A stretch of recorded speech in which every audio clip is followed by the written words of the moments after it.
Now let's see another type of device that is also within pointing device topic, that is 4.1.1, that is trackpad.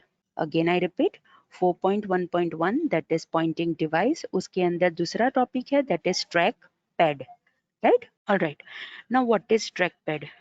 जैसे आप देख सकते हो laptop के ऊपर, राइट, कर्सर की मूवमेंट करने के लिए ये जो छोटा सा स्क्वायर होता है, इट इज ओवर हियर, कि जिसके ऊपर हम हमारी फिंगर का यूज करके मूवमेंट कर सकते हैं और वही मूवमेंट हमें स्क्रीन के ऊपर दिखाई देगी. This square is known as trackpad और it is also known as touch pad.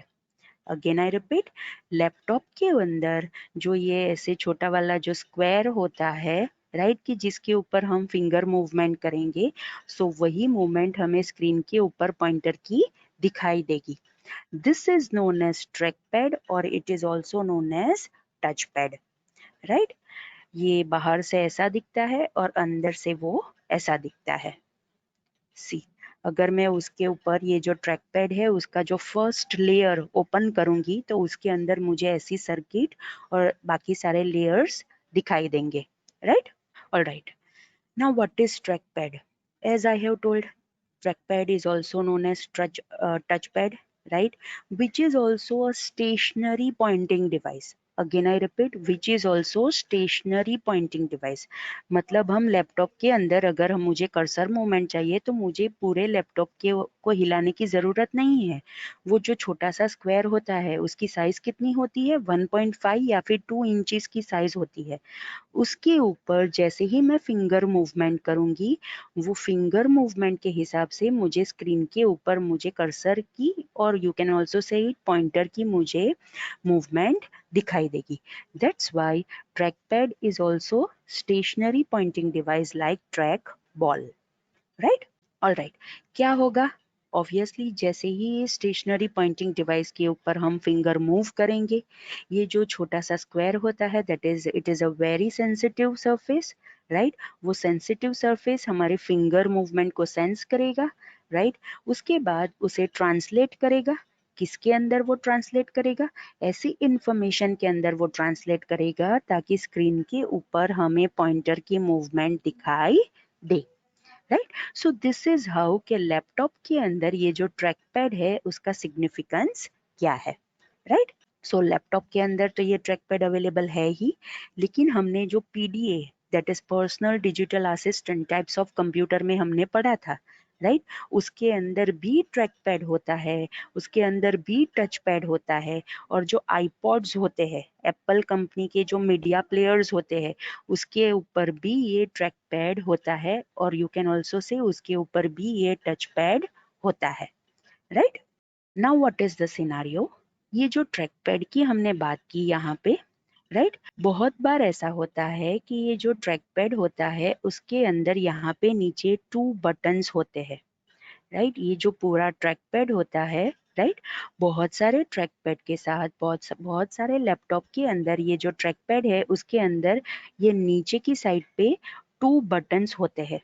Obviously one will be for left click and another will be for right click. जैसे हम माउस या फिर ट्रैक बॉल के अंदर कर सकते हैं, that is left click right click, ये जो बटन्स है उसके अंदर हम कर सकते थे. लाइकवाइज अगर ट्रैक पैड का यूज करके मुझे लेफ्ट क्लिक और राइट क्लिक करना है तो बहुत सारे ट्रैक पैड के साथ ये बटन्स अवेलेबल होते हैं, राइट. ऑलराइट. नाउ अगर बटन्स अवेलेबल नहीं है, राइट, देन टू वो ट्रैक पैड इतना सेंसिटिव होगा कि उसके ऊपर हम जैसे हमारी फिंगर को टैप करेंगे, राइट, वो ऑपरेशन परफॉर्म करेगा.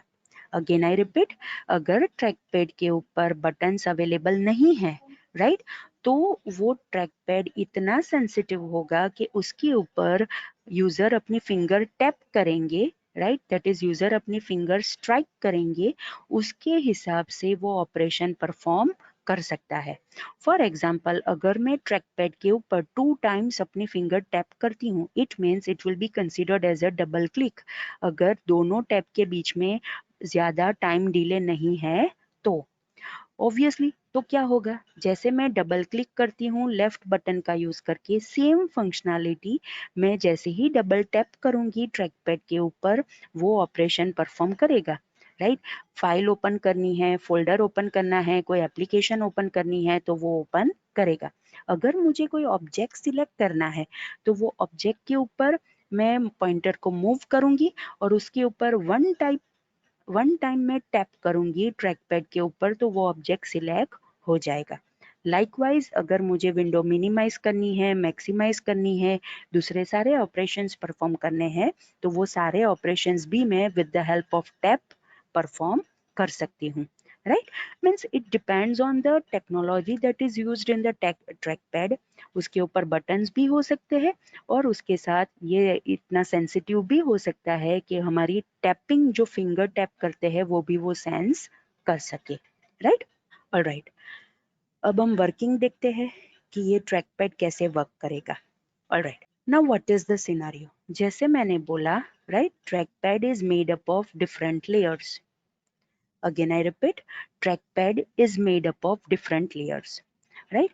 ये जो फर्स्ट लेयर होगा that is the top most layer के जिसके ऊपर हम हमारी फिंगर का यूज करके मूवमेंट कर सकते हैं, it is a rubber layer, right. It is a rubber layer कि जिसके ऊपर हम हमारी फिंगर मूव कर सकते हैं। Below that there are two different layers. Again I repeat, below that there are two different layers. One is for horizontal electrode and second is for vertical electrode. Again I repeat, जो top most layer है that is the rubber layer कि जिसके ऊपर हम हमारी finger easily move कर सकते हैं।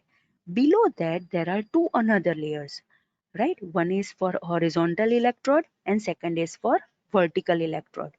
सो वो लुक कैसे आएगा, जो ऑब्वियसली ये जो ऊपर वाला है that is just a rubber layer ताकि हम इलेक्ट्रोड को हम डायरेक्टली टच ना करें, राइट। अब उसके बाद जो हॉरिजॉन्टल इलेक्ट्रोड्स होंगे उसका लेयर ऐसे होगा, सारे इस हिसाब से इलेक्ट्रोड्स अरेंज किए हुए हमें मिलेंगे। और उसके नीचे ये जो वर्टिकल इलेक्ट्रोड का लेयर है, राइट, उसके अंदर इलेक्ट्रोड्स कैसे होंगे, इस हिसाब से होंगे, that is in vertical manner.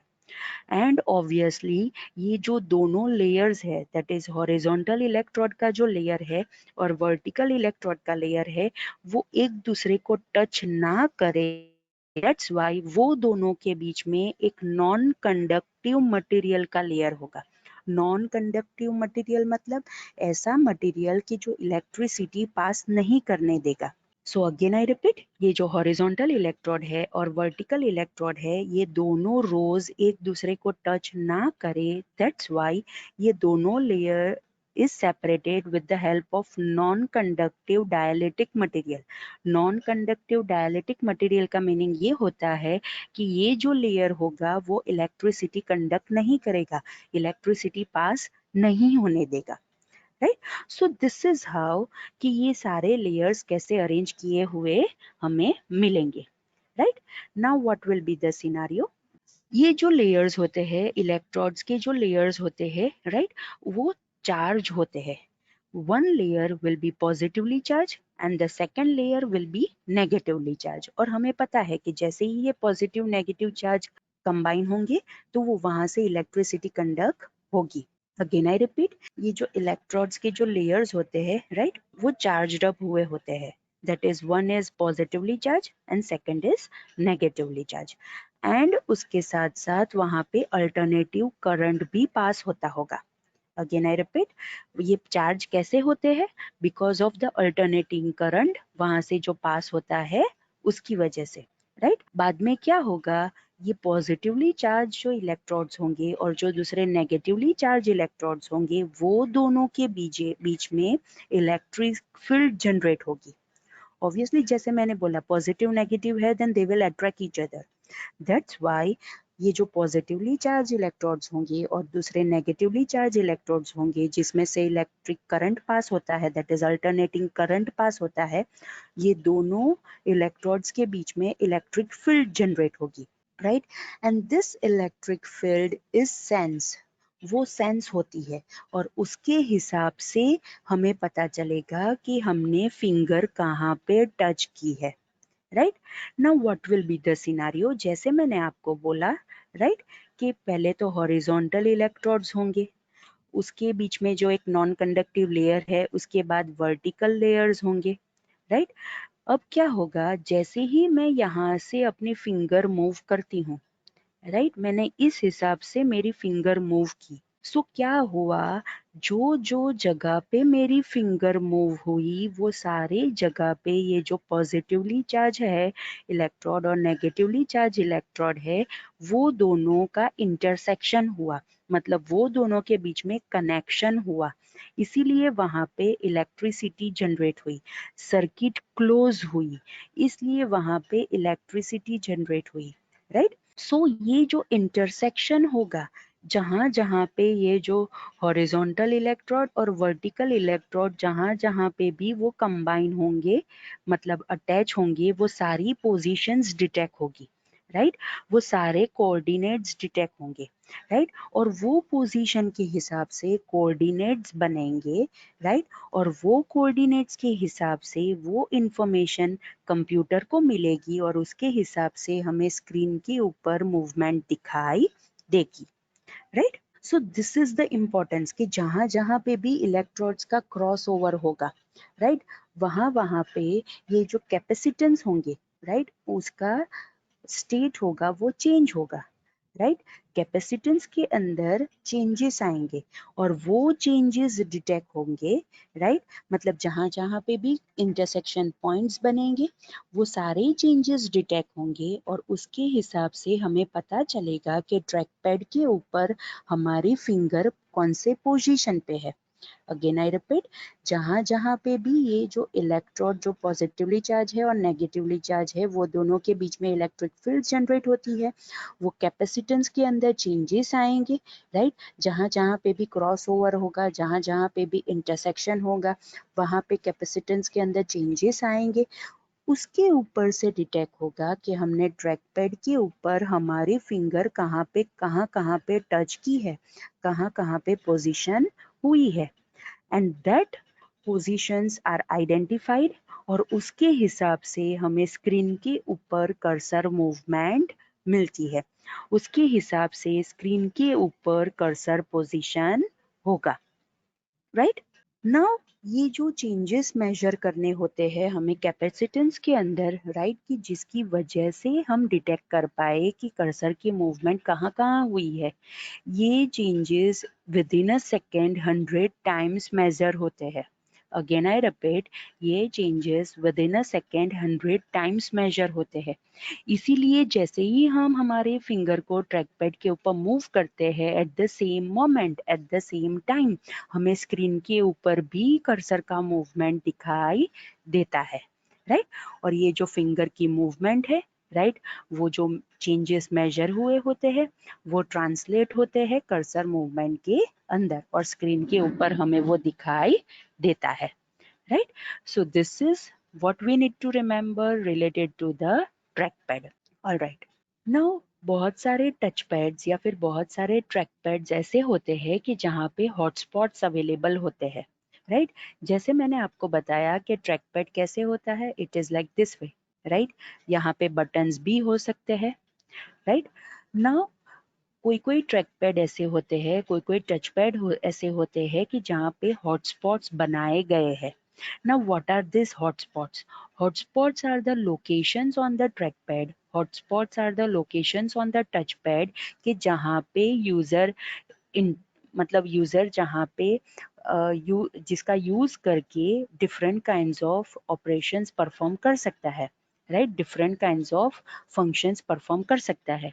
For example बहुत सारे ट्रैक पैड ऐसे होते हैं, बहुत सारे टच पैड ऐसे होते हैं राइट, जहाँ पे लैपटॉप के अंदर हॉटस्पॉट यहाँ पे होता है, it is on the edge, edge मतलब कोना राइट, साइड पे एज के ऊपर यहाँ पे हॉटस्पॉट बनाया गया होता है।